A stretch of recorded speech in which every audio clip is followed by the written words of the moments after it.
Paravur block പഞ്ചായത്തിൽ നിന്നും അനുവദിച്ച 8 ലക്ഷം രൂപ ഉപയോഗിച്ച് ഏഴിക്കര ബ്ലോക്ക് കുടുംബാരോഗ്യ കേന്ദ്രത്തിൽ സ്ഥാപിച്ച സോളാർ പാനലിന്റെ ഉദ്ഘാടനം block panchayat vice president KS Sanish നിർവഹിച്ചു.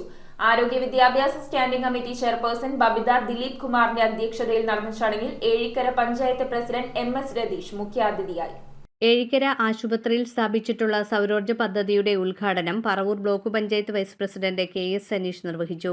ആരോഗ്യ വിദ്യാഭ്യാസ standing committee chairperson Babitha Dileep Kumar ചടങ്ങിൽ അധ്യക്ഷത വഹിച്ചു. ഏഴിക്കര ഗ്രാമപഞ്ചായത്ത് പ്രസിഡന്റ് MS രതീഷ് മുഖ്യാതിഥിയായിരുന്നു. ജില്ലാ panchayat member Sharon Panakkal, Ezhikkara panchayat vice president P Padmakumari, Paravur block panchayat വികസന standing committee chairperson Gana Anoop, ക്ഷേമകാര്യ standing committee chairman Suresh Babu, Ezhikkara panchayat ആരോഗ്യ വിദ്യാഭ്യാസ standing committee chairman Sivanandan PK, Paravur block panchayat മെമ്പർമാരായ Sajana Simon, Nitha Stalin, Mani teacher, Antony Kottakkal, Jency Thomas, AK Muraleedharan, CM Rajagopal, Ezhikkara ഗ്രാമപഞ്ചായത്ത് member Ramadevi Unnikrishnan, Paravur block panchayat BDO Priya PP, Ezhikkara BFHC medical officer doctor Vinod പൗലോസ് തുടങ്ങിയവർ സംസാരിച്ചു. പറവൂർ ബ്ലോക്ക് പഞ്ചായത്തിൽ നിന്നും അനുവദിച്ച 8 ലക്ഷം രൂപ ഉപയോഗിച്ചാണ് സോളാർ പാനൽ സ്ഥാപിച്ചത്. News bureau, Paravur. ആദ്യ കാഴ്ചയിൽ നിങ്ങളുടെ മനസ്സിൽ പതിയുന്ന ലൈറ്റ് വെയ്റ്റ് സ്വർണ്ണാഭരണങ്ങളുടെ വൈവിധ്യമാർന്ന കളക്ഷൻസ്.